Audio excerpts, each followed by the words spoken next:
اللهم صل على محمد اللهم صل على محمد وعلى آله وصحبه وسلم. بسم الله الرحمن الرحيم. الحمد لله وحده والصلاة والسلام على من لا نبي بعده اما بعد. ڈیرہ غازی خان سے جناب محمد سراج الدین صاحب، آپ نے پوچھا ہے کہ شادی شدہ عورت کے لیے اس کے دیور کو موت کہا گیا ہے، اس بات کا قرآن و حدیث سے کوئی ثبوت ہے؟ جبکہ بہنوئی کو سالی کے لیے موت کیوں نہیں کہا گیا؟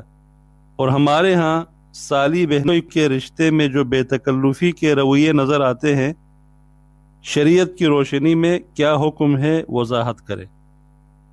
جی، آپ کی بات درست ہے۔ ایک شادی شدہ خاتون کے لیے دیور اور خاون کے وہ رشتہ دار جو اس کے لیے محرم نہیں ہے بہت خطرناک رشتے ہیں، اور ان رشتوں کے حوالے سے معمولی غفلت اور کوتاہی بھی ہلاکت اور دین و دنیا کی تباہی کی شکل میں سامنے آتی ہے، اور اسی وجہ سے اسے موت کہا گیا ہے۔ دیور کو موت کہا گیا، جس کا ثبوت صحیح بخاری کی حدیث میں یہ لفظ آیا ہے کہ الحمو الموت، یعنی دیور کا رشتہ موت اور ہلاکت ہے، یعنی ہلاکت اور تباہی جتنی خطرناک ہے۔ اس حدیث میں جن وجوہات کی بنا پر اس رشتے اور تعلق کو موت کے مترادف قرار دیا گیا ہے، بالکل وہی وجوہات اور خدشات سالی اور بہنوئی کے رشتے میں بھی موجود ہیں، بلکہ اس سے کہیں زیادہ ہے۔ لہذا سالی بھی اپنے بہنوئی کے لیے بالکل نامحرم اور اجنبی خاتون ہے، ان دونوں کے درمیان ایک دوسرے سے پردہ ضروری ہے، مصافحہ اور خلوت حرام ہے۔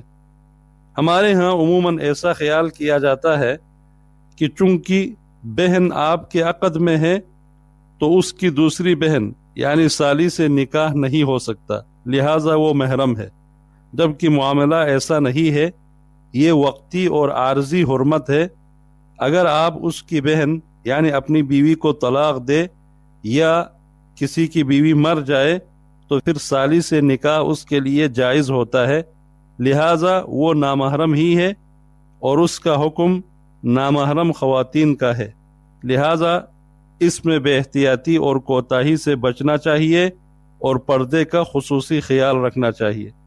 اللہ تعالی ہمیں شرعی احکامات پر پورا عمل کرنے کی توفیق عطا فرمائے، آمین۔ وآخر دعوانا ان الحمد للہ رب العالمین۔